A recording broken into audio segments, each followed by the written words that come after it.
Hi guys, LW here. On to this 94 rated Inform Christiano Ronaldo player review.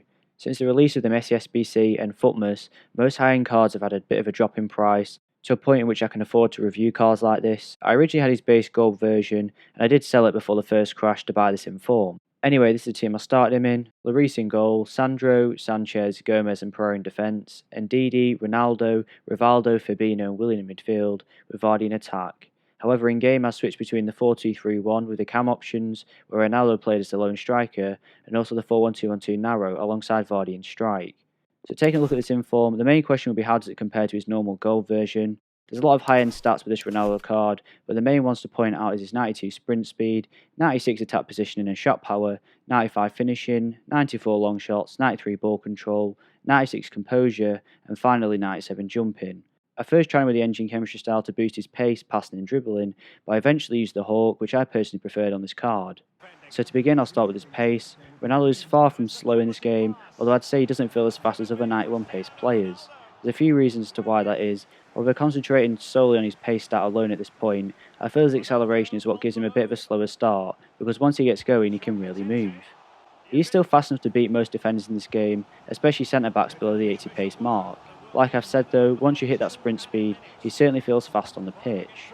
The next positive I'll discuss is his shooting, which is the best thing about this card for me. Get this Inform in front of goal and he'll score every single time. I've used a lot of good strikers in this game, including Van Basten, but this Ronaldo card has the best shot I've seen so far. His finishing ability is incredible and a complete game changer. He always managed to find the corner of the net, which makes his shot very difficult to save, even against the best goalkeepers in the game. His shot power is also a major part of Ronaldo's goal-scoring success, as the ball is past the keeper before he has time to react to save the shot. So even if he doesn't manage to find the corners of the goal, the amount of power behind the ball just makes it unstoppable. He's just as deadly outside the box as his long shots can bring a goal out of nowhere. I found that his finesse shots across from goal around the edge of the box either went in or caused the goalkeeper to make a save, causing an easy rebound or a corner. The last few things I want to mention are his penalties, which were more than good enough for me, and his volleys, which also failed in the 90s due to the combination of all his other shooting stats. His composure at 96 basically makes the stat irrelevant, as Ronaldo is never affected by pressure situations when it comes to both passing and shooting.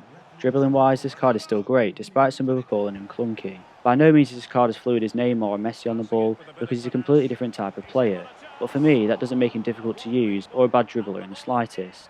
I think the main factor people feel this way is because of his agility and balance, which together make him feel a little bit slower on the turn compared to smaller and more nimble players. However, his first touch and physical ball control whilst moving is still elite level in this game. Ronaldo managed to instantly control both powerful and inaccurate passes, which could cause other players to take a heavy touch, resulting in losing possession. His reactions to the ball are instant, and he's great at picking up rebounds and block shots. In terms of passing, this is where I saw a decent improvement in his ability from his base gold version. There's nothing really negative to say about his passing, as for me it rarely caused me any issues at all. In fact, I'd say it felt better than the card stats suggest, as I was using him as a striker most of the time you're in short yard situations, and Ronaldo never misplaced a vital pass for me. If you did want to play him out wide, his crossing was great for me, and it's as good as most wingers on this game. I even managed to get an assist with him from a great cross into the box. His free kicks are also great after the most recent patch. I did score one with him, but unfortunately, it was before I started this review.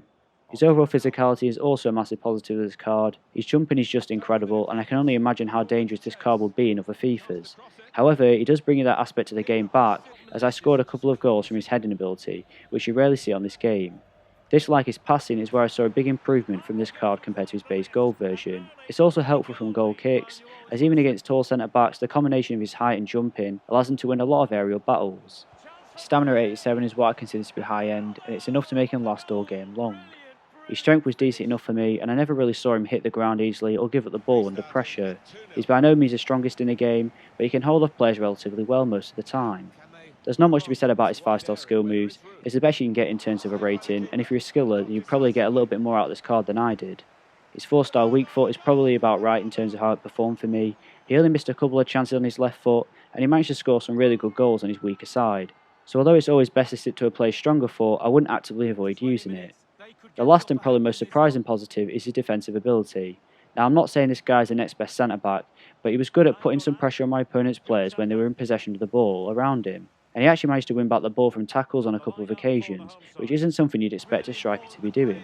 The only slight negative I found with this card was his positioning at times. Despite him having great attack positioning and high-low work rates, I just found Ronaldo to be a little reluctant to make the runs I wanted through the defence. Don't get me wrong, he does this every now and again, but I noticed he would run alongside the back line to a position where even if you passed him the ball, you'd still need to beat one or two defenders to create some form of chance. It's almost like he wants to play the role where you pass the ball to him and then he becomes the distributor for the assist, which when you have someone with the finishing ability of Ronaldo, it's not really how you want to be using him. So overall, I'm going to give this 94 Inform Ronaldo a 9.3 out of 10.